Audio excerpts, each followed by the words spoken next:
kehidupan Islam. Inilah jalan yang harus ditempuh oleh umat yang terikat dengan mabda tertentu, yang menjadikan mabda tersebut sebagai landasan bagi negaranya. Adapun umat dan bangsa-bangsa lain tidak perlu menganut satu mabda hingga sebuah mabda diterapkan atas mereka. Yang diharuskan adalah umat yang telah menganut akidah dan mengembannya, kemudian menerapkannya kepada bangsa atau umat mana saja, sekalipun mereka tidak menganut mabda tersebut. Karena hal ini akan membawa kebangkitan juga bagi bangsa tersebut, malah akan menarik perhatian untuk memeluk mabda itu. Memeluk mabda bukanlah syarat bagi umat yang akan dikenai atau diterapkan kepadanya mabda. Mabda wajib dianut dan menjadi syarat mutlak bagi pihak yang akan menerapkannya. Ya, cukup sampai situ. Baik, kita lanjutkan lagi pembahasannya, masih tentang bagaimana kepemimpinan berpikir dalam Islam. Jadi di bab ini memang ada banyak sekali kaidah-kaidah berpikir, ya, ada kaidah-kaidah yang harus kita pahami, kita adopsi, ya, kita pahami ya secara rinci, secara pasti bahwasanya setiap pemahaman di bab ini sangat relate dengan kondisi saat ini ya, sangat berhubungan. Karena banyak di sini dibahas tentang pemikiran-pemikiran yang muncul di akhir zaman ya. Dan Syekh Taqiyuddin ini sudah paham betul ya. Dia merangkum bab-bab ini memang supaya kita juga bisa mengantisipasi berbagai macam serangan-serangan pemahaman-pemahaman yang di luar Islam. Nah, di sini dikatakan ya, sayangnya sejak berakhir Perang Dunia Pertama dan kemenangan pihak sekutu, Lord Allenby, panglima perang sekutu tak kalah menaklukkan Baitul Maqdis berkata, "Sekarang berakhirlah perang salib." Ya, sejak saat itu para penjajah kafir mulai menerapkan berbagai peraturan kapitalis di tengah-tengah kehidupan kita, mencakup seluruh aspek kehidupan agar kemenangannya bersifat abadi.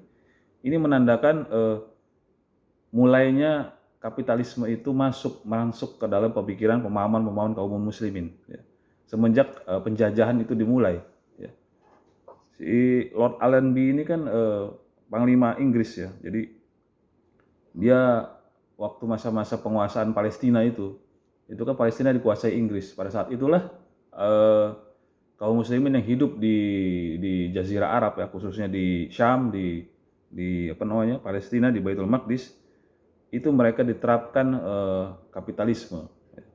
Tentu oleh orang Inggris, orang Inggris ini yang memang mereka membawa mabda kapitalis ya ke tengah-tengah kaum muslimin, karena mereka adalah kaum penjajah ya.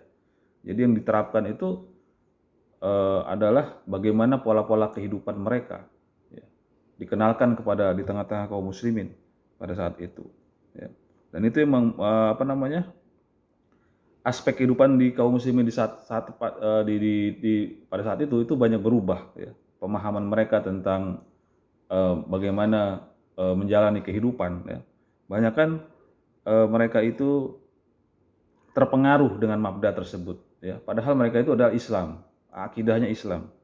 Tapi karena dikuasai oleh penguasa yang saat itu adalah Inggris, maka mereka mau tidak mau menjalankan peraturan-peraturan yang bukan dari mabda Islam, dipaksa. Ya. Nah, maka di sini kita wajib mengubah peraturan yang busuk dan rusak ini. Dengan peraturan ini kolonialisme terus berlanjut di negeri-negeri kita. Kita harus membongkar dari akarnya secara total, bahkan sampai sekecil-kecilnya, sehingga kita dapat mengembalikan kehidupan Islam. Ini Syekh Taqiyuddin ini saat menulis kitab ini kan tahun 50 sekian ya. Jadi masih terasa gitu loh kondisi bagaimana Inggris menduduki wilayah-wilayah Baitul Maqdis ya. Jadi dia kalimatnya itu terasa banget ya kemarahannya gitu ya. Di sini bahasanya itu mari kita melawan ya. Kalimatnya itu perlawanan gitu. Kita berusaha untuk mengingatkan ya. Dengan peraturan kolonialisme terus berlanjut di negeri-negeri kita harus membongkar dari akarnya secara total. Ya, artinya ini menggambarkan gimana Syekh Taqiyuddin itu benar-benar sadar betul bahwasanya ini merusak sekali pemahaman hal-hal yang masuk ke dalam benak kaum muslimin pada saat itu, yaitu tentang kapitalisme atau peraturan-peraturan yang dipaksakan pada kaum muslimin di situ. Ya. Nah, sungguh suatu kedangkalan berpikir apabila kita ingin mengganti sistem peraturan kita dengan peraturan lain. Adalah pemikiran bodoh apabila umat ini hanya menerapkan peraturan saja tanpa memperhatikan akidah yang dapat menyelamatkannya. Ya. Nah, ini di sini menekankan bahwasanya ya dalam kehidupan ini yang paling penting adalah akidah, keyakinan. Ya. Sebelum peraturan apapun. Ya. Jadi akidah itu pondasi. Jadi kita nggak bisa berpikir aturan-aturan itu tanpa ada kaitannya sama akidah, gitu. Jadi itulah yang membedakan kapitalisme dengan mabda kapitalis dengan mabda Islam. Kalau mabda Islam itu sangat berkaitan dengan pondasi kita, pondasi keimanan kita dengan akidah. Sedangkan mabda kapitalis itu lepas dengan agama. Ya. Agama itu dikesampingkan. Nah, ini yang banyak kita tidak sadar, ya, seolah-olah kita agama akidah Islam tapi kita bisa pakai mabda kapitalis, ya. Padahal ini salah, ya. Tidak ada nyambung gitu. Jadi kalau mabda kapitalisme itu dulu pernah kita sampaikan juga bahwasanya dia itu sekuler, ya. Dia itu memisahkan aturan-aturan yang sifatnya keagamaan. Jadi dia kapitalisme itu murni berpikir duniawi semata. Jadi dia tidak ada unsur-unsur agama yang masuk ke dalam pola-pola kapitalisme itu, pola-pola pengaturan kehidupannya. Karena agama itu dianggap masing-masing, ya, ditempatkan pada individu-individu masing-masing. Silahkan. Jadi kapitalisme itu membebaskan orang beragama, tapi tidak boleh agama itu menjadi yang menjadi dominan dalam aturan-aturan kehidupan bermasyarakat, ya, entah bermuamalah dan lain sebagainya. Sedangkan agama kita, mabda Islam, itu mewajibkan kita, ya, aturan-aturan itu sesuai dengan akidah. Karena Rasulullah sendiri menjadi contoh dalam bermuamalah. Ya. Rasulullah itu dalam segala hal dalam bermuamalah selalu melibatkan akidah Islam, ya, keimanan kepada Allah Subhanahu Wa Taala, baik berdagang, berteman, ya, ataupun menjadi kepala negara, itu akidah nomor satu, ya. Keyakinan kepada Allah, ya, itu nomor satu. Bagaimana Allah menghendaki kita di muka bumi ini berbuat, maka itu tercermin dalam aturan-aturan perilaku-perilakunya, ya, yaitu mabda Islam, ya. Seluruh peraturan-peraturan pada ajaran Islam itu, ya, adalah gambaran bagaimana kita harus bersikap dalam sehari-hari, ya. Baik itu bertetangga ataupun baik kita berdagang dan lain sebagainya, ya. Karena mabda Islam itu lengkap, gitu. Kita memang bisa temukan antara mabda Islam dan mabda kapitalisme itu ada persamaan, tetapi value-nya berbeda, nilainya berbeda. Sehingga kalau seorang muslim, ya, berakidah Islam, mengambil mabda Islam, dia mendapatkan setiap aktivitasnya itu merupakan aktivitas yang berpahala. Karena apa? Karena bertaut dengan akidahnya. Sedangkan kalau seseorang, ya, berakidah Islam tapi dia menjalankan mabda kapitalisme, ya, dia lupa bahwasanya setiap perilaku dia, perbuatan dia, ya, melakukan aktivitas muamalah itu ada kaitannya dengan hukum-hukum Allah, ya. Dia lupa itu, dia lepas itu, maka itu tidak menjadi bagian daripada pahala, justru malah itu sesuatu yang akan mendorong dia, ya, menjerumuskan dia pada perbuatan-perbuatan yang sia-sia dan bisa mungkin berdosa karena melanggar syariat-syariat Allah.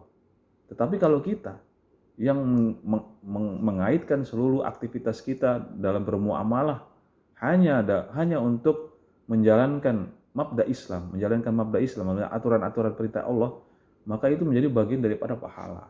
Insya Allah itu menjadi pahala. Meskipun mubah, pekerjaan itu mubah sekalipun. Pekerjaan mubah itu seperti misalnya mandi, makan, ya, kemudian berjalan, berlari, olahraga dan lain sebagainya, itu menjadi ibadah bagi kaum muslimin. Karena apa? Bertaut dengan akidah.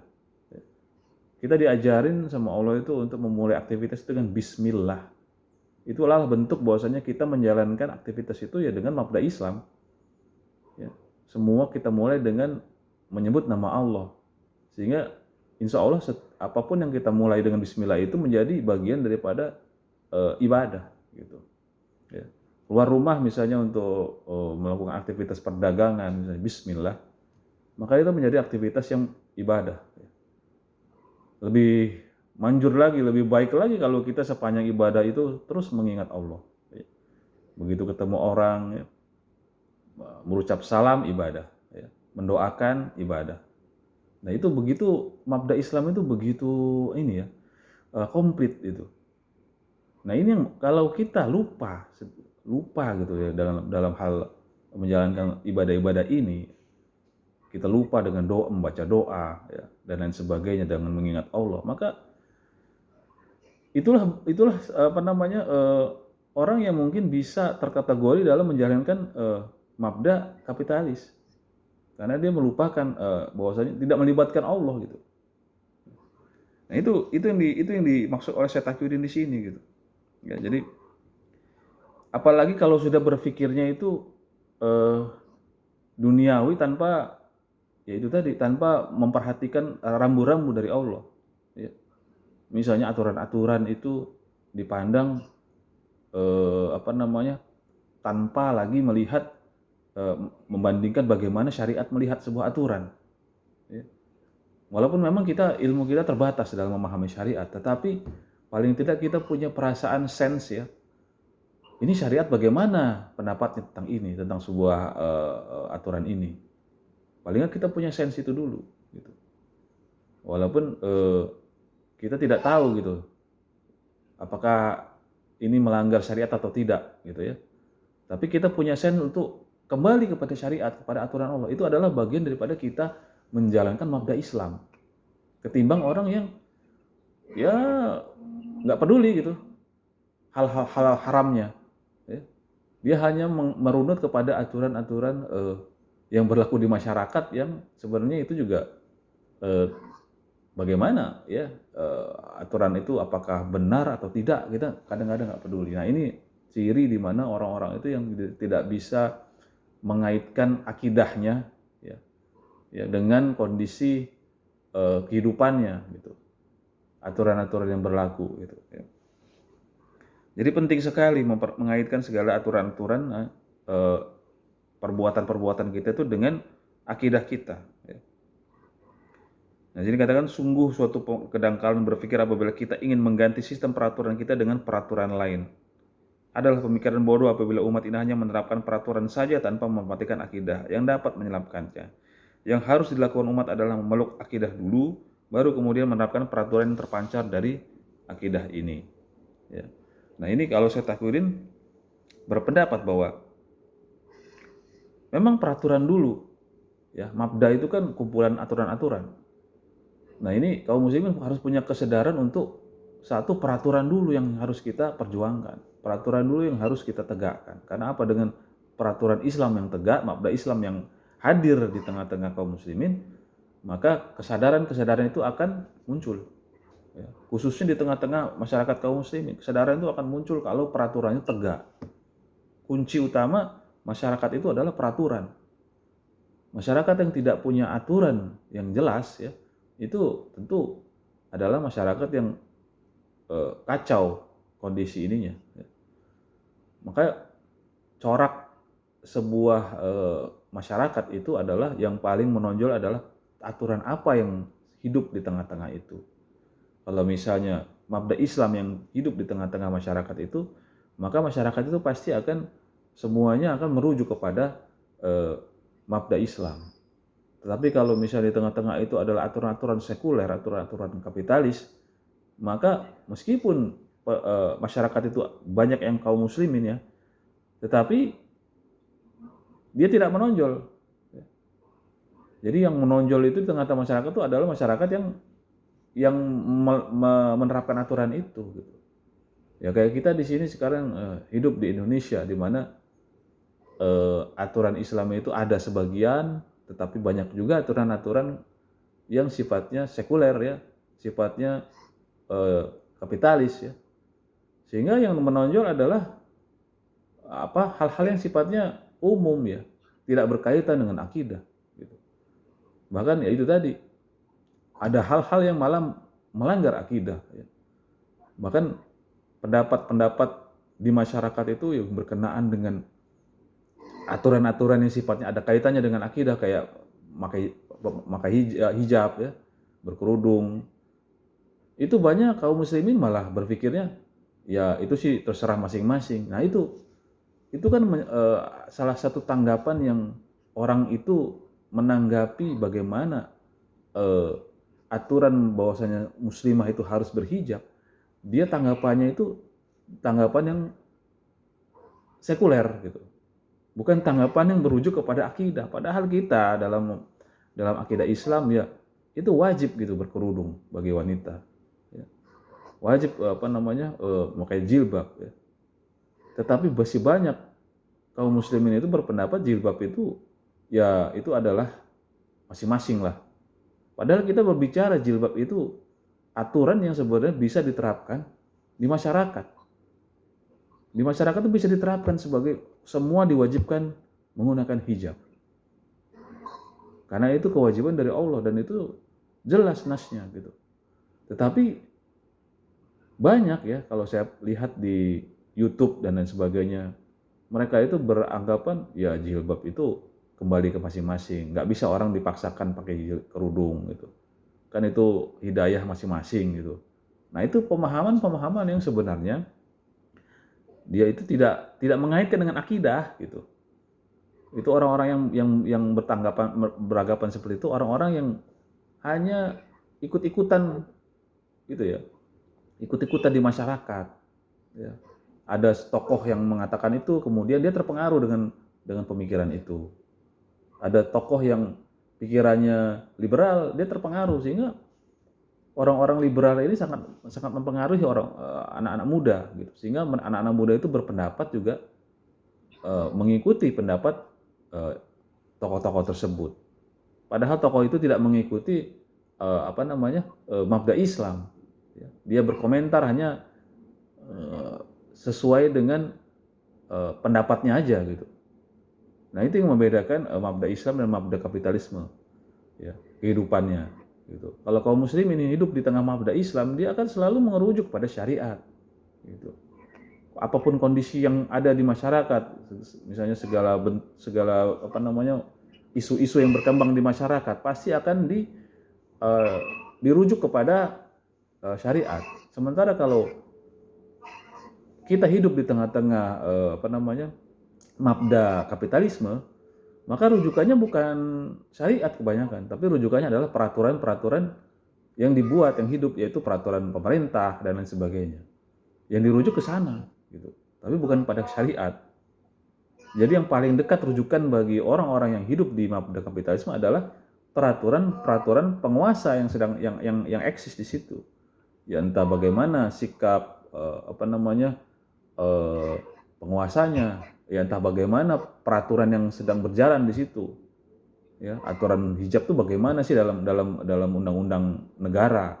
Jadi itu yang jadi rujukan, bukan akidah, bukan yang sifatnya akidah gitu.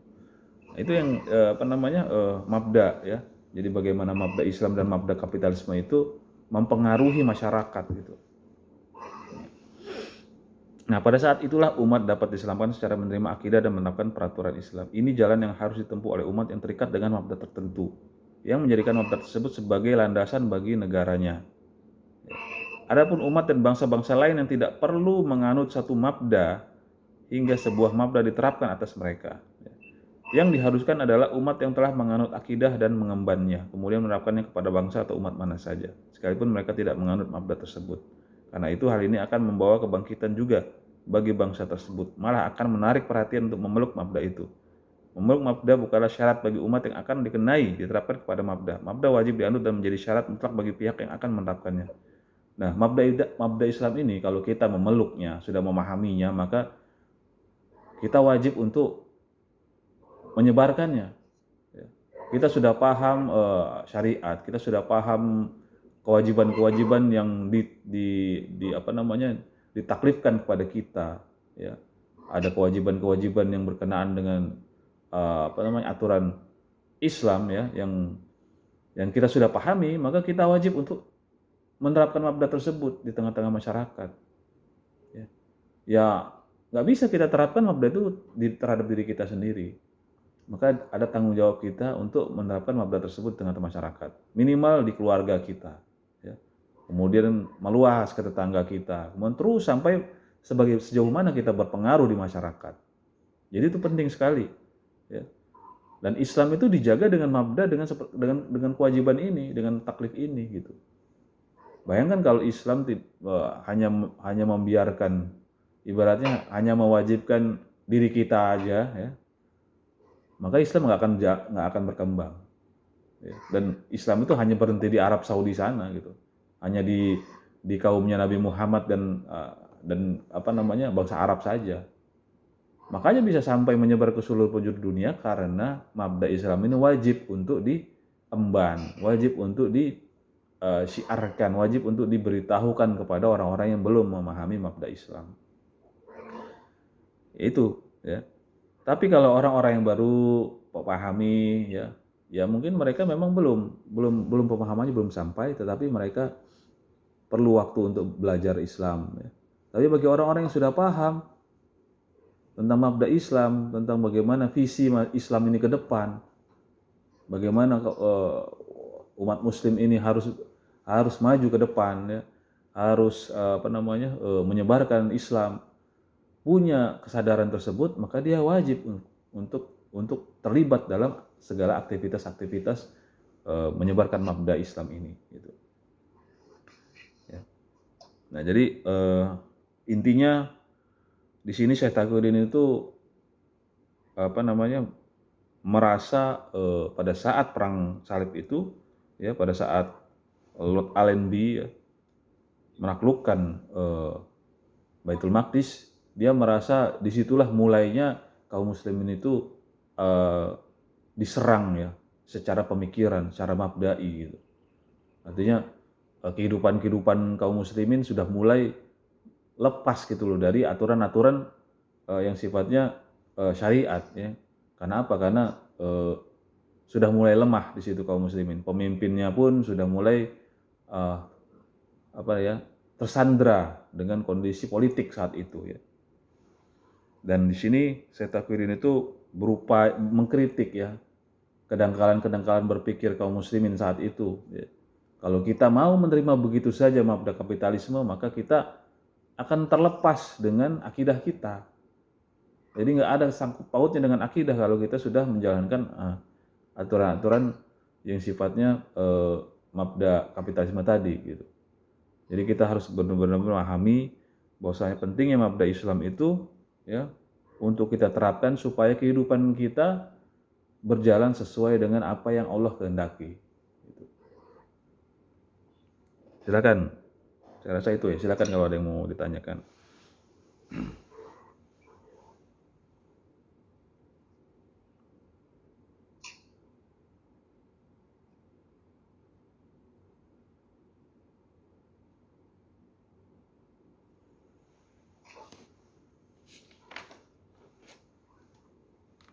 Kalau tidak ada, silakan dilanjutkan.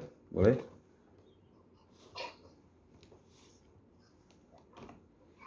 Mas Khairul, silakan.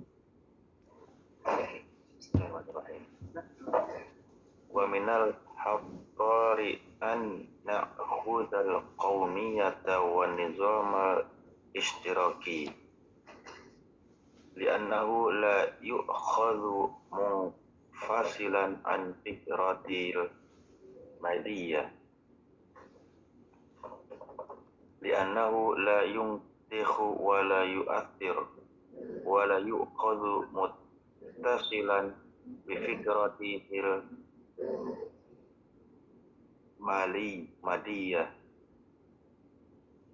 li'annaha fikratun salbiyatun tatanaqadu ma'a fitratil insani wa taqtadi an tatrukal ummatul islamiyatu aqidatal islami wa yajuzu an na'khudhal ishtirakiyata wa tahtafizu binahiyatil ruhiyati minal islami di annana la nakuna akhadna lal islama walal istirakiyah litana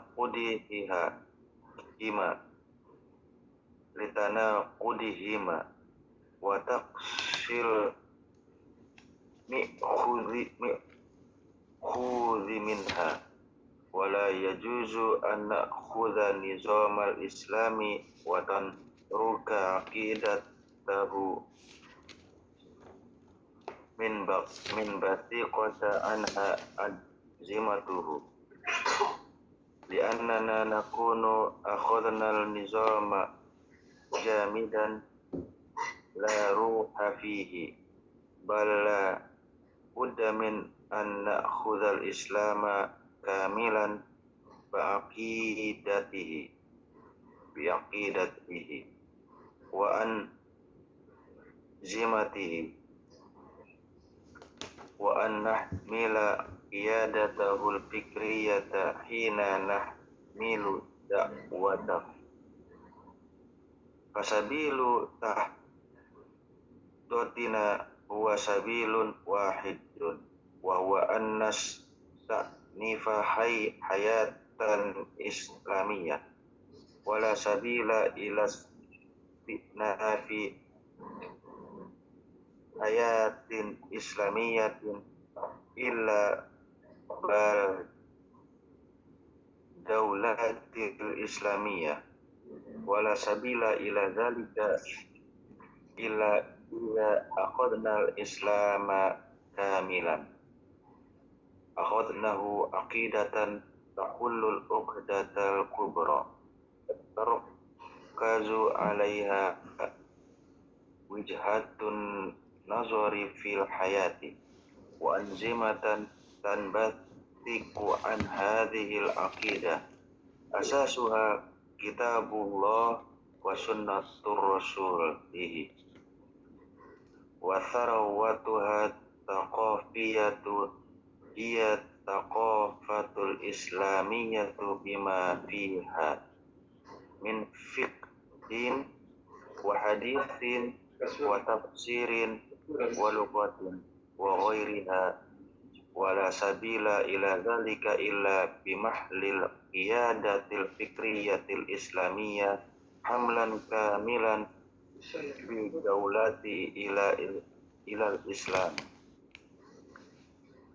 wa bi ijadil islami kamilan fi kulli makanin hatta idzan taqala hamlul qiyadatil fikriyati ilal ummati bimajmu'iha wa ila daulatil islam kumna bimahlil qiyadatil fikriyati ilal alam hadha huwa sabilul wahidul linahdati hamlul qiyadatil fikriyatil islamiyati lil muslimini lil istinafil hayatil islamiyah thumma hamluha lin nasi kafatan antariqid daulatil islamiyah.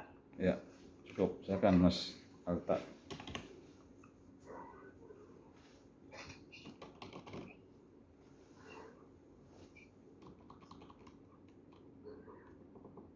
Adalah sangat berbahaya jika kita mengambil nasionalisme dan peraturan sosialis. Sosialisme tidak dapat diambil secara terpisah dari ide dasarnya, yaitu materialisme, karena tidak akan menghasilkan sesuatu dan tidak pula mempunyai pengaruh terhadap masyarakat. Juga tidak bisa diambil secara bersamaan dengan ide dasarnya, yaitu materialisme, karena ide tersebut merupakan pemikiran yang negatif yang berlawanan dengan fitrah manusia. Bahkan bisa mendorong umat Islam meninggalkan akidahnya. Kita juga tidak boleh mengambil sosialisme dari satu segi, sementara aspek kerohaniannya dari Islam. Sikap seperti ini berarti kita tidak mengambil Islam, juga tidak sosialisme. Keduanya saling bertentangan. Di samping banyaknya kekurangan dalam sosialisme, kita diperkenankan mengambil peraturan Islam. Sementara akidah yang memancarkan peraturan ditinggalkan. Sebab dengan cara ini kita mengambil peraturan bagaikan tubuh yang tidak memiliki ruh. Kita harus mengambil Islam secara sempurna, baik akidah maupun peraturannya. Serta hendaknya kita mengemban tiada fikriyah Islam pada saat kita mengemban dakwah Islam. Sesungguhnya jalan kebangkitan kita hanya satu, yaitu melanjutkan kembali kehidupan Islam. Tidak ada jalan lain untuk melanjutkan kehidupan Islam itu kecuali dengan tegaknya daulah Islam. Dan hal itu tak dapat diraih kecuali kita mengambil Islam secara total, yaitu mengambil Islam sebagai akidah yang mampu memecahkan masalah utama al-Uqdatul Kubra manusia, yang di atasnya dibangun pandangan hidup, juga mengambilnya sebagai peraturan yang terpancar dari akidah Islam. Asas peraturan ini adalah kitabullah dan sunnah rasulnya. Sedangkan kekayaan khasanah adalah tasawwuf Islam yang mencakup fikih, hadis, tafsir, bahasa lain dan lain sebagainya. Tidak ada jalan menuju ke arah itu melainkan dengan mengemban kiada fikriyah Islam secara total, yaitu dengan cara mendakwahkan Islam serta dengan cara mewujudkan Islam secara sempurna di setiap negeri. Apabila kiada fikriyah Islam sampai kepada umat dan daulah Islam, barulah kita dapat mengembangkan kiada fikriyah ke seluruh penjuru dunia. Inilah satu-satu jalan untuk menghasilkan kebangkitan, yaitu dengan mengemban kiada fikriyah Islam kepada kaum muslim untuk melangsungkan kembali kehidupan Islam, kemudian menyebarluaskannya kepada umat manusia melalui daulah Islam. Ya, baik. Nah, ini kita sudah di penghujung ya bab kepemimpinan berpikir dalam Islam.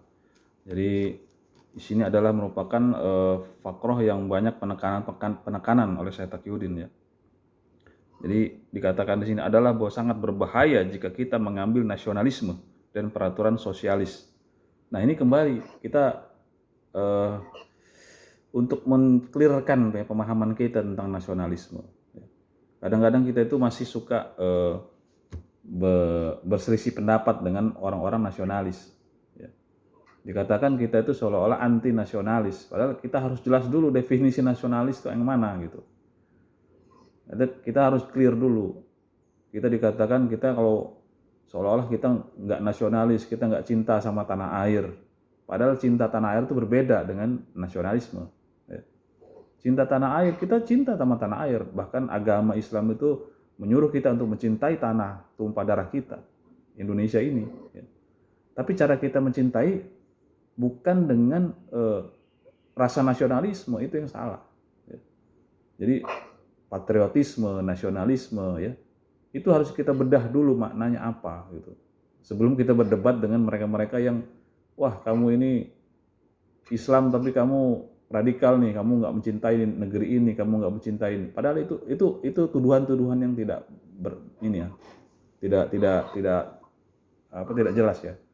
Tuduhan-tuduhan tersebut yang harusnya mereka harus mendengar gitu. Yang dikatakan Syekh Taqiyuddin di sini nasionalisme adalah orang yang mereka yang merasa terikat dengan peraturan-peraturan yang eksis di sifatnya regional, sifatnya geografis ya.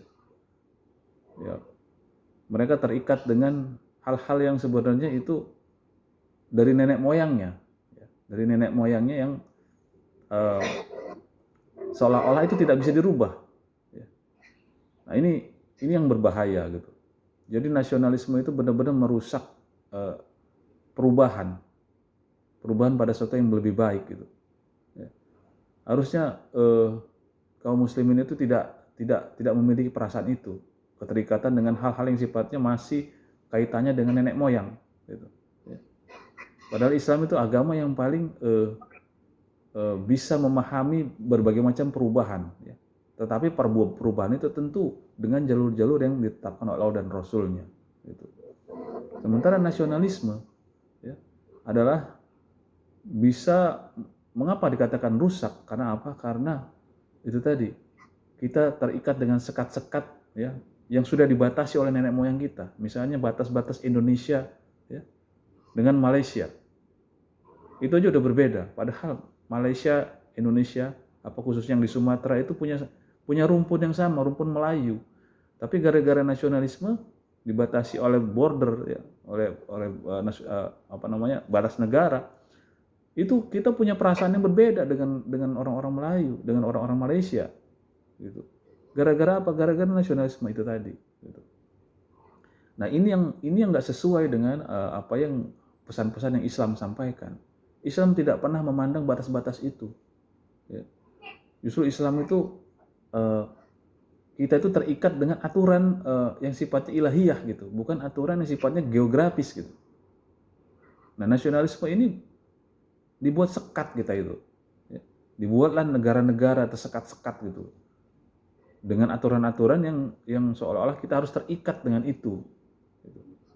Berdasarkan hal yang dibentuk oleh Barat. Nasionalisme itu kan muncul kan dari Barat sebenarnya. Nation gitu, nation state gitu. Jadi negara itu muncul karena dia sepakat, ya, ini wilayah kami, ini daerah kami, ya, aturan-aturan yang kami terapkan, ya. Dan itu dimulai dari Barat nasionalisme itu. Gitu. Dalam Islam tidak dikenal nasionalisme itu. Dalam Islam itu kita itu diajarkan hanya tunduk pada aturan-aturan yang sifatnya adalah kaitannya dengan akidah, bukan dengan kaitannya dengan politik nasionalisme gitu.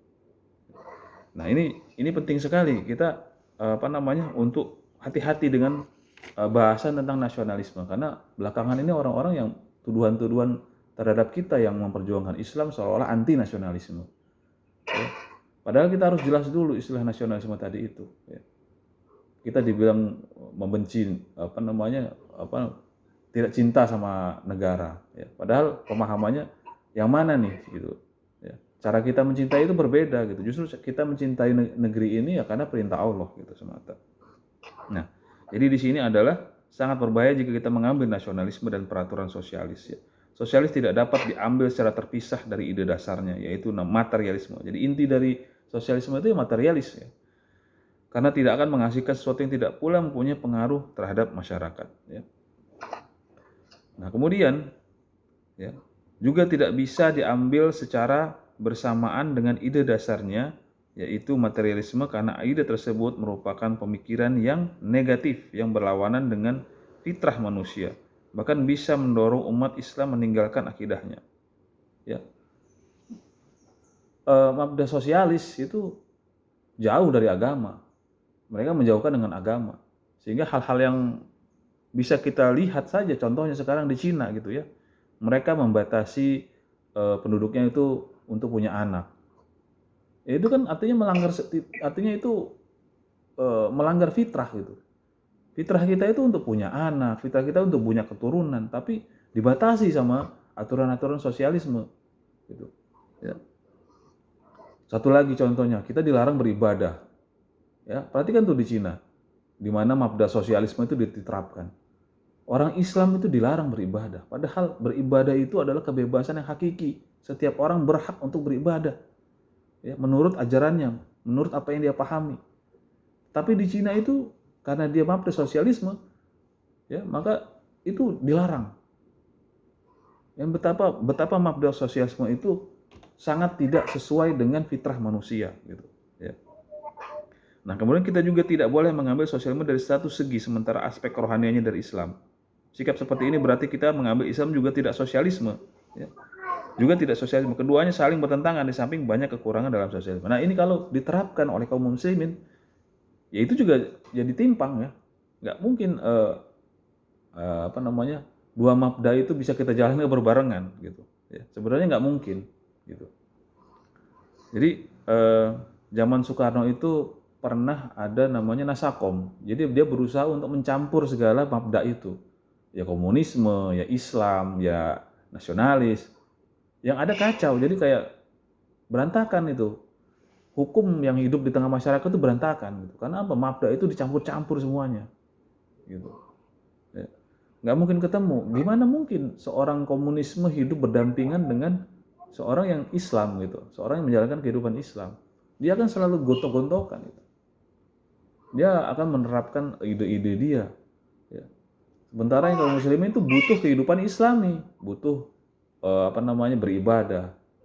Ya. Jadi ini adalah dua hal yang nggak mungkin bertemu gitu harusnya.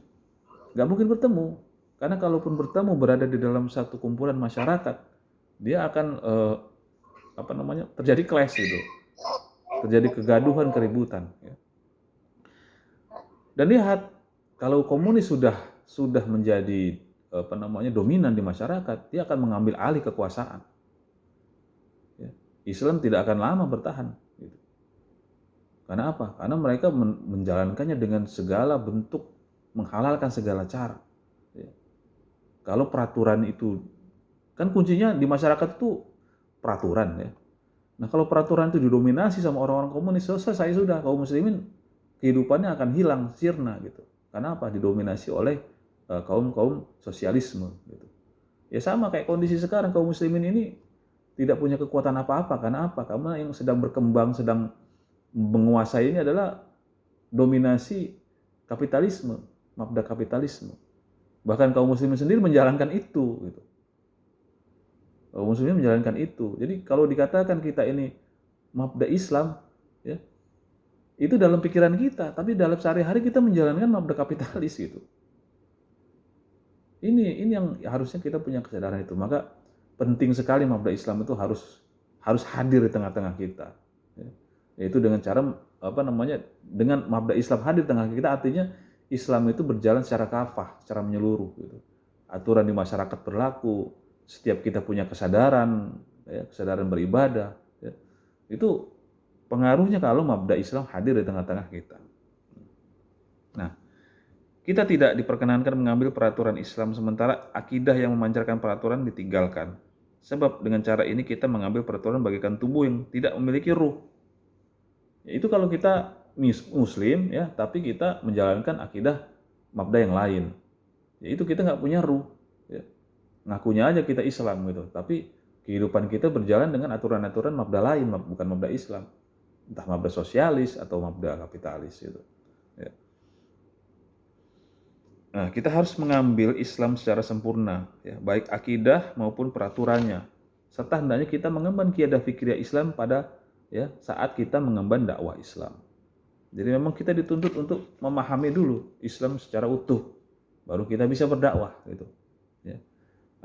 Kalau kita berdakwah tanpa memahami dasar-dasar bagaimana Islam ini harus hadir di tengah masyarakat, ya, maka dakwah kita itu akan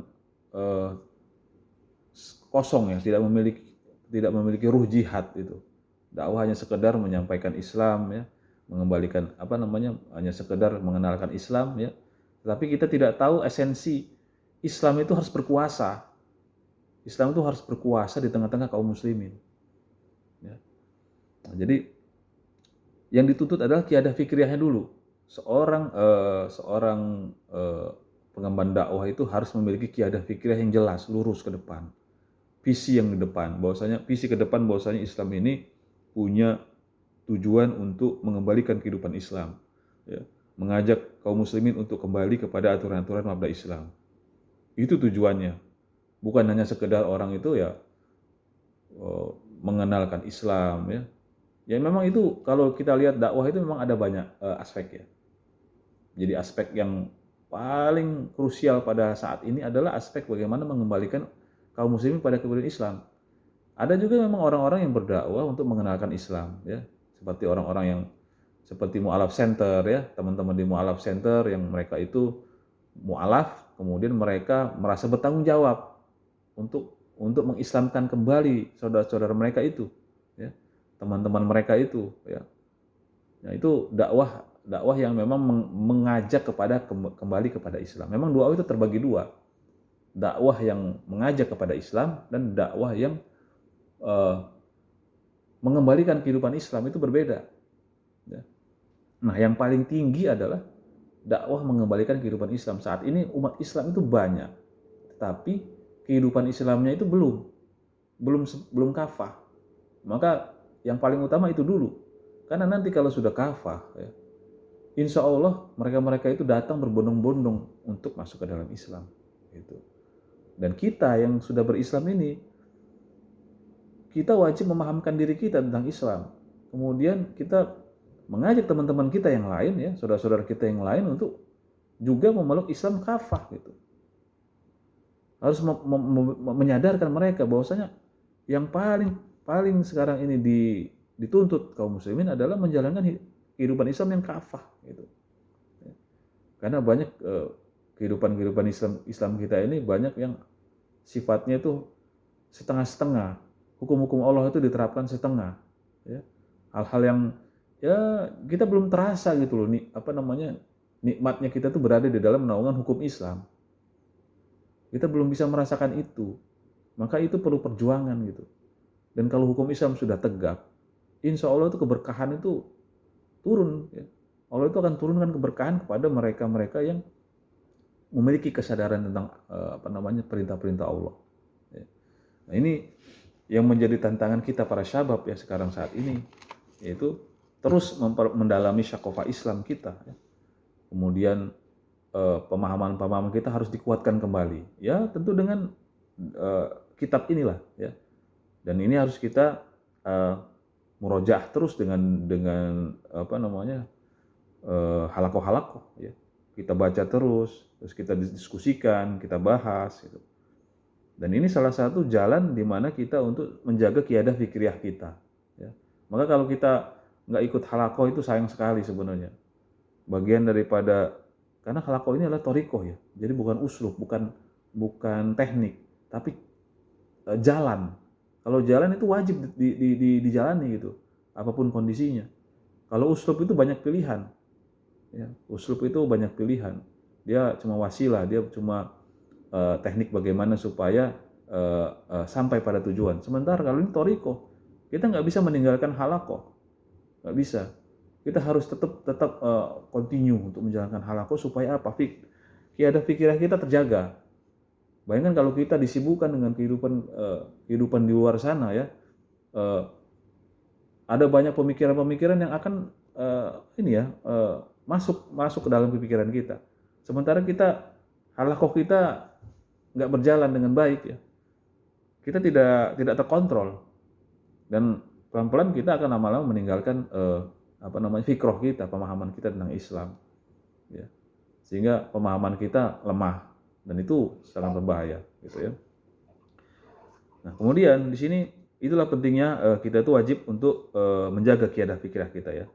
Sesungguhnya jalan kebangkitan kita hanya satu, yaitu melanjutkan kembali kehidupan Islam. Nah ini terang banget ini, ya. Jalan kebangkitan kita, ya. Kaum muslimin ini sudah dijanjikan sama Allah nanti di akhir zaman itu akan bangkit, ya, akan bangkit. Tetapi bagaimana caranya? Ya tentu dengan kehidupan Islam dulu. Kita harus menciptakan kehidupan Islam dulu. Nggak mungkin kucuk-kucuk itu kehidupan kita sekuler tiba-tiba Islam bangkit. Nggak mungkin. Jadi kita harus mengislamkan dulu. Kita harus benar-benar menjalankan kehidupan Islam dulu sebaik-baik kita, semaksimal kita, seperjuangan kita. Ya. Jadi kehidupan Islam ini sudah masif, ya. Baru nanti Allah berikan itu namanya kebangkitan. Gitu. Dan itu bergantung kepada kita semua. Bagaimana kita memaksimalkan perjuangan dakwah ini, gitu. Dakwah mengembalikan kehidupan Islam. Ya. Dan itu tidak mungkin tercapai ya kecuali tanpa ada daulah. Ya. Dulu kaum muslimin itu bisa mengalami masa-masa gemilang itu karena berada di dalam naungan daulah. Gitu. Kita jangan disamain dengan kehidupan orang-orang Barat. Gitu. Orang-orang Barat bersinar, cemerlang kehidupannya, teknologi maju dan lain sebagainya itu karena meninggalkan agama. Ya. Itu jalan yang berbeda. Itulah mabda kapitalisme yang gemilang itu. Tapi kita kaum muslimin, jalan kita bukan di sana. Hancur kita kalau kita menjalani kehidupan seperti itu, menempuh kebangkitan dengan cara seperti itu, kita hancur. Kita porak-poranda karena Allah marah, Allah murka, meninggalkan akidah. Itu. Ya. Dan kita jalan kebangkitan kita adalah menguatkan akidah, menjadikan akidah sebagai dasar kehidupan kita. Sehingga disitulah Allah akan memberikan kemenangan. Ya. Kalau orang-orang kapitalisme bangkit ya wajar karena mereka meninggalkan akidah. Ya, mereka kan sekuler, memisahkan akidah. Jadi mereka hanya semu gitulah. Kehidupan yang sifatnya duniawi itu semu semua. Tapi kalau kita, ya, kalau kita kembali kepada akidah kita, Allah sudah turunkan rahmatnya kepada kita. Insya Allah pelan-pelan kita itu akan kembali, kebangkitan kita itu akan nyata gitu. Ya. Tapi itulah memang jalan kita berbeda dengan orang-orang kapitalis. Nah, dan hal itu tak dapat diraih kecuali dengan mengambil Islam secara total, ya, yaitu mengambil Islam sebagai akidah yang mampu memecah masalah utama, Uqdatul Kubro manusia. Ya kan ingat Uqdatul Kubro itu, dari mana kita berasal, terus kita itu tujuannya mau ngapain, kita nanti akan kemana. Ini kunci bagi kaum muslimin, ya. Dan mereka pun orang-orang mabda kapitalis ataupun sosialis, mereka tidak punya jawaban yang utuh tentang Uqdatul Kubro ini, tentang masalah utama kehidupan di dunia ini. Mereka nggak jelas setelah mati mereka itu apa. Kemudian mereka nggak paham dari mana mereka ini sebenarnya berasal. Ya. Sementara kaum muslimin ini punya jawaban yang komprehensif semuanya, berkesinambungan. Kita memahami bahwasanya ada Sang Pencipta, kemudian kita juga menjalani kehidupan ini ya karena berdasarkan apa yang telah diberikan oleh Sang Pencipta, kemudian pilihan-pilihan yang kita jalankan juga berdasarkan aturan-aturan Sang Pencipta. Karena apa? Karena nanti akan diminta pertanggungjawaban. Ini kan jelas itu Uqdatul Kubro itu, ya, nyambung semua, terjawab semua, sehingga itu menciptakan suatu kesinambungan, ya. Pemahaman itu bisa berujung kepada kebahagiaan yang hakiki, yaitu nanti pada saat kita meninggal, ya, kita sudah menjalankan segala runutan-runutan yang memang Allah kehendaki atas manusia hidup di dunia gitu. Sedangkan mereka melepaskan segala pemahaman tentang agama, sehingga nanti pada saat meninggal, ya, mereka itu nanti akan menyesali gitu loh. Ya. Kenapa? Karena mereka ternyata mereka berhadapan dengan Allah Subhanahu wa taala dan mereka tidak punya jawaban. Ya. Mereka hanya ada penyesalan. Oh iya, kenapa dulu nggak ikut Islam ya? Gitu. Ya. Kenapa dulu nggak ikut Islam? Kenapa dulu nggak mendengarkan kaum muslimin ya? Gitu. Jadi kerugian mereka itu nyata sebenarnya. Mereka itu kita lihatnya seolah-olah di dunia ini mereka itu hidupnya sesuai dengan apa yang mereka kehendaki, ya. Mereka berbuat sesuai dengan apa yang mereka ingini. Tapi nanti di akhir, ya, karena mereka tidak memahami Uqdatul Kubro ini, mereka akan menjadi orang-orang kaum yang akan menyesal. Ya. Maka penting sekali mengaitkannya dengan akidah, sementara mereka melepaskan dengan akidah, gitu ya. Nah, dan asas peraturan ini adalah Kitabullah dan Sunnah Rasulullah. Ya. Sedangkan kekayaan hasanah adalah sakofa Islam yang mencakup fikih, hadis, ya, tafsir, bahasa, dan lain sebagainya. Ya. Nah, ini tools buat kita kaum muslimin. Ya. Modal kita untuk menjalani kehidupan itu ya ini tadi, sakofah tadi. Ya. Dari akidah itu terpancar peraturan. Ya. Peraturan itu berupa Kitabullah dan Sunnah Rasul. Ya. Itulah kekayaan khazanah Islam. Ya. Sehingga kita diberikan modal sama Allah itu untuk ini loh panduannya. Ya. Ada fikihnya. Fikih itu benar-benar bisa dipakai sepanjang zaman. Ya. Makanya fikih itu para ulama itu sudah bisa bagaimana mengistinbat hukum-hukum dari Allah yang sekiranya kita memang belum paham, bagi kita yang sedang belum ilmu Islamnya itu belum sampai sedemikian, ya.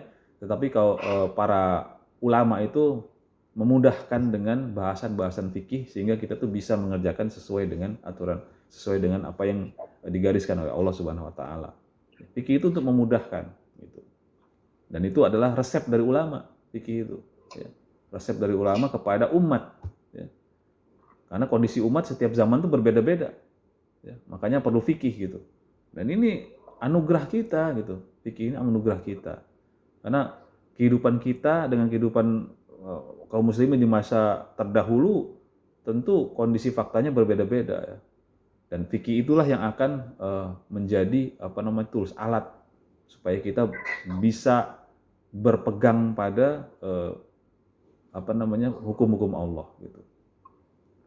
Nah, tidak ada jalan menuju ke arah itu melainkan dengan mengemban kiadah fikih Islam secara total, yaitu dengan cara mendakwahkan Islam serta dengan cara mewujudkan Islam secara sempurna di setiap negeri ya. Apabila kiadah fikih Islam sampai kepada umat dan daulah Islam, barulah kita dapat mengemban kiadah fikih ke seluruh penjuru dunia. Nah, ini pemahaman jihad ya. Jadi kalau kita jihad sekarang ini tanpa ada daulah Islam, ya jihadnya nafsiyah, jihad sendiri-sendiri atau jihad berkelompok. Tetapi nanti kalau pintu jihad yang sebenarnya berada di dalam daulah, jihad kita karena kita bersama daulah, itu nilainya luar biasa. Ya. Itu nilainya jihad yang memang pahalanya luar biasa. Karena apa? Karena kita mengemban Islam itu dengan tameng yang memang sesungguhnya gitu. Ya. Dengan kekuatan yang sesungguhnya, yaitu daulah Islam. Tapi kalau jihad yang sekarang ini juga bukan berarti ini ya. Jihad yang sekarang ini justru jihad juga yang nilainya juga berbeda. Karena apa? Karena kita berupaya untuk mengembalikan junnah ini, ya. Perisai Islam ini, yaitu al-khilafah. Ini juga nilai pahalanya juga luar biasa. Khusus kita yang berdakwah untuk menegakkan al-junnah ini, menegakkan khilafah, itu nilai pahalanya berbeda. Itu utama sekali gitu. Karena hal yang paling penting di tengah-tengah kaum muslimin gitu ya. Jadi kalau kita terus melakukan aktivitas ini, insya Allah ya, ini menjadi amal jariah nanti pada saat daulah tegak, itu kita mendapatkan bagian daripada jariah itu. Setiap kurun waktu daulah itu berdiri ya, pahala itu mengalir kepada kita yang berupaya sebelum umat yang terdahulu yang berupaya untuk mengembalikannya itu pahala jariah buat kita. Meskipun misalnya kita nanti nggak mengalami tegaknya daulah ya, tetapi kita itu menjadi orang yang ikut menjadi pondasi yang menegakkan kembali daulah, itu nilai pahalanya adalah pahala jariah. Sepanjang daulah itu berdiri tegak, kemudian kaum muslimin itu ribat melakukan penjagaan di negara batas-batas daulah ya. Sepanjang itulah amal-amal itu mengalir kepada mereka yang dahulunya memperjuangkan tegaknya khilafah. Masya Allah ya. Nah, jadi jangan sampai kita berpikir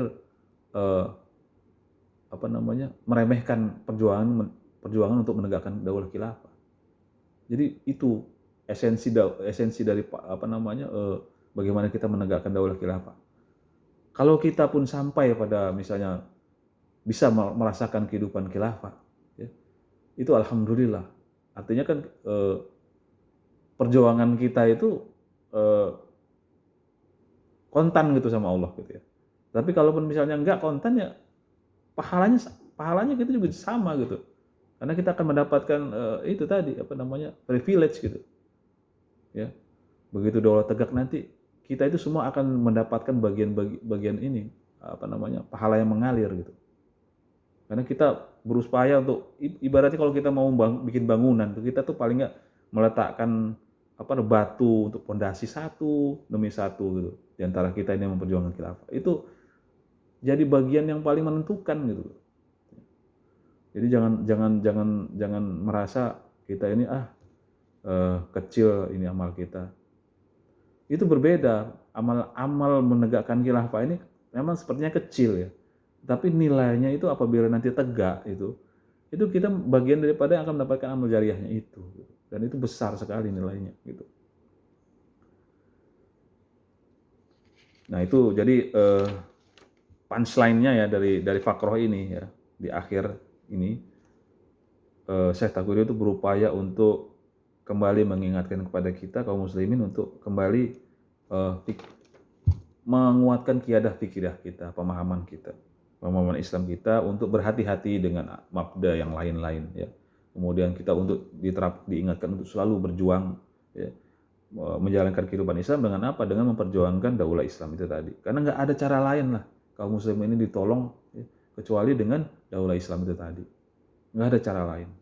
Ya. Orang berupaya untuk terus mempertahankan negeri ini dengan sistem yang bukan Islam, sistem yang buatan Barat, itu mustahil. Ya. Kita akan selalu terombang-ambing seperti ini. Kehidupan kita itu akan selalu kacau. Ya. Karena mabda yang berkembang sekarang ini tidak menjawab secara Uqdatul Kubro. Ya. Yang menarik kemarin saya pernah baca, saya baca di salah satu tulisan di Facebook, tanggapan tentang bagaimana Mahfud MD lah. Mahfud MD bilang, emang kalau khilafah kriminal nggak ada, emang kalau khilafah semuanya sudah pasti baik, emang kalau khilafah kriminal jaminan gitu, jaminan kriminal akan turun, nggak ada kemiskinan. Nah, itu menarik ya pertanyaan itu. Sebenarnya masalahnya bagi Islam ya, kalau namanya kriminal, kemiskinan, itu kan menjadi bagian yang sudah Allah menjadi qadarullah gitu. Ya. Tapi kepentingan umat Islam itu bukan itu sebenarnya. Kepentingan umat Islam itu adalah bagaimana kita itu bisa menjalani kehidupan Islam yang lebih ini, tuntutan kita. Ya. Kita ini perlu sholat yang khusyuk, kita perlu beribadah haji yang baik ya. Ya. Dan itu kebanyakan dalam kehidupan sekarang banyak terganggu. Ya. Ibadah haji kita uangnya disikat gitu buat hal yang lain, ya kan? Kemudian banyak juga ya kehidupan Islam kita itu banyak terganggu. Ya. Sebenarnya itu aja sebenarnya. Kalau kita di dalam daulah, seluruh aktivitas ibadah kita itu alhamdulillah ya, itu pasti nanti akan dipromotori oleh negara seutuhnya. Sehingga kita menjalankan perintah Allah itu, menjalankan perintah ibadah Allah itu tentu dengan lindungan daulah. Tidak seperti sekarang kita ini negara ini menganut bukan paham agama gitu, tapi paham itu tadi Barat ya, nasionalisme tadi ya. Sehingga semua peraturan itu tidak khusus perhatiannya kepada kaum muslimin, tapi dia umum gitu. Nah, ini yang sebenarnya esensinya. Seandainya negeri ini ya benar-benar memperhatikan kaum muslimin, ya, bagaimana ibadahnya, bagaimana tuntutannya, insya Allah itu pasti akan terjawab semua permasalahan-permasalahan itu. Tapi kondisinya kan tidak mungkin karena mabdanya berbeda. Jadi kalau orang bertanya, sudah pasti emang jaminan gitu kalau misalnya khilafah nanti semuanya akan baik-baik saja. Nah, sekarang kita kembalikan, emang sekarang sudah baik-baik saja gitu kondisi Islam dengan kehidupan yang sekarang, ya kan? Kan nggak juga jadi itu. Nah, itu hal yang harusnya menjadi perhatian kita gitu, bahwasanya kehidupan yang sekarang ini bagi kaum muslim ini nggak membuat kita jadi lebih, keimanan kita tuh jadi berini ya. Sulit gitu, kecuali kalau kita yang mempunyai kesadaran tinggi gitu. Tapi kalau mereka yang punya keimanannya tanggung-tanggung gitu ya, tentu mereka akan gampang sekali terseret dengan hal-hal yang maksiat ya. Kenapa? Karena peraturan yang adil sekarang ini acuh tak acuh dengan hukum Islam gitu. Jadi mereka itu hanya bahasanya legal ilegal, bukan haram halal haram gitu. Jadi acuannya itu karena peraturan sekuler itu tadi gitu. Bukan kepada bagaimana mengingatkan kaum muslimin itu untuk ini nggak boleh, ini haram, ini boleh, ini halal gitu. Dan itu pemerintah itu nggak punya andil yang kuat gitu loh terhadap kehidupan Islam kaum muslimin saat ini. Mereka nggak peduli itu. Silahkan itu masing-masing. Nah, itu yang membedakannya gitu sebenarnya. Ya. Sehingga banyak kaum muslimin menjadi korban dari orang-orang yang sekuler itu tadi gitu. Kehidupannya ya. Banyak yang dirugikan ya. Menjalani perintah Allah itu juga banyak yang ibaratnya enggak akomodir gitu ya. Nah, saya rasa itulah ya. Jadi ini mengakhiri bab kita ya, bab peraturan hidup dalam Islam ya. Karena Dan ini panjang sekali memang ya bahasanya. Dan saya pengen supaya materi ini resap ya. Jadi antum besok pekan depan coba disiapkan ya. Ya simpel aja lah. Bagaimana antum apa yang antum pahami di bab ini? Apa saja poin-poinnya yang antum itu bisa ingat gitu di bab ini. Apa saja yang antum ingat. Jadi supaya mereview aja gitu bab ini, khususnya bab ini karena panjang bab ini ya. Jadi antum bikin aja nanti tulisannya, antum ceritakan nanti ya bagaimana apa yang ya bisa dibaca aja sambil baca gitu ya. Jadi dari awal bab ini ya, karena bab ini panjang dan banyak sekali poin-poin yang sebenarnya harus kita ambil gitu ya. Banyak kan juga cerita-cerita ini. Nah, antum silakan bikin rangkuman aja gitu ya. Rangkuman terus antum bacakan aja nanti gitu. Atau nanti pokoknya pekan depan insya Allah kita agendakan untuk mereview aja gitu, mereview bab ini. Kita belum masuk ke bab selanjutnya ya, bab cara mengemban dakwah Islam, tapi kita mereview aja karena ini panjang. Jadi saya juga perlu untuk mereview juga apa saja poin-poinnya ini. Apakah antum pemahamannya sampai mana gitu. Barangkali ada yang terlupa, ada yang tidak ini gitu ya. Saya rasa itu ya. Jadi antum siapkan pekan depan tuh ringkasannya aja lah. Ya, antum ringkas aja. Apa yang antum dapat gitu dari bab ini. Gimana? Siap ya? Supaya jadi supaya halakoh kita ini benar-benar nyangkut gitu loh. Jadi materi-materinya itu nanti lebih kuat gitu, hadir di dalam pikiran-pikiran kita gitu. Ya. Gimana? Oke ya? Oke, Ustaz. Siap. Baik, kalau begitu kita cukupkan halakoh kita pagi hari ini dengan membaca hamdalah. Alhamdulillahirabbil alamin. Doa kafaratul majelis. Subhanakallahumma wa bihamdik asyhadu an la ilaha illa anta astaghfiruka wa atubu ilaik. Wa sallallahu ala sayyidina nabiyina Muhammadin sallallahu alaihi wasallam. Aqulu qouli hadza wa astaghfirullahal azim li wa lakum. Assalamualaikum warahmatullahi wabarakatuh. Syukran ya. Waalaikumsalam warahmatullahi Syukran wabarakatuh. Mas Khairul. Ustaz. Ustaz. Ya. Ustaz. Ya. Ya. Waalaikumsalam warahmatullahi wabarakatuh.